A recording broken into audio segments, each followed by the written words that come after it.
On today's episode of Farm Fresh, we spend some time at Hearts Haven Ranch near Raymond, where Roxy Wright uses horses to help people learn about themselves. So if you can do this with your horse, what happens in the rest of your life?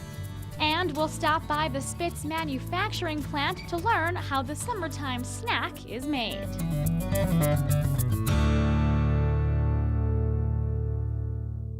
Hello, I'm Liz Pittman, and you're watching Farm Fresh.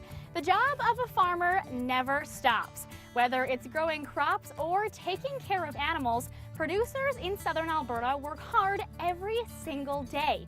And that's what Farm Fresh is all about. He's been growing spearmint for almost 25 years near Bow Island on the same piece of land his grandfather started farming on in the early 1900s.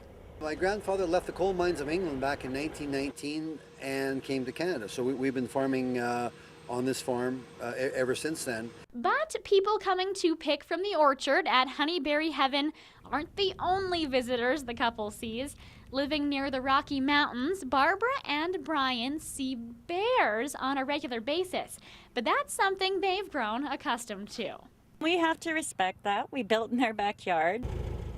Dan Rollingson has made a career out of digging for worms. He and his wife Stephanie have been raising worms for 4 years with the purpose of selling them and their castings. Hello and welcome to Farm Fresh. I'm your host, Liz Pittman. In the first half of today's episode, we're talking all about fresh fruits and vegetables. We are at Broxburn Vegetables and Cafe just outside of Lethbridge, where we'll find out how the owner's love of farming caused a bit of a career change. When harvest begins in August, so does the manual work. After we pull it out of the soil and we load it on our wagon, we take it back there to the drying shed. Welcome to Farm Fresh on Shaw TV. I'm your host, Liz Pittman. We've been learning on this series so far that many producers in Southern Alberta have more than one specialty. And that's the case in the first half of today's episode. We stop by Pura Vida just outside of Lethbridge. We had a small farm and we were looking for a way to make a living of it or make some money at it. And we started a berry farm with Saskatoons and strawberries. And when I heard about a corn maze, I thought that might be a good way to attract people to pick the berries.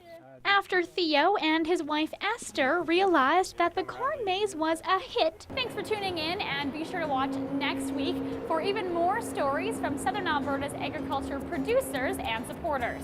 I'm Liz Pittman. See you next time.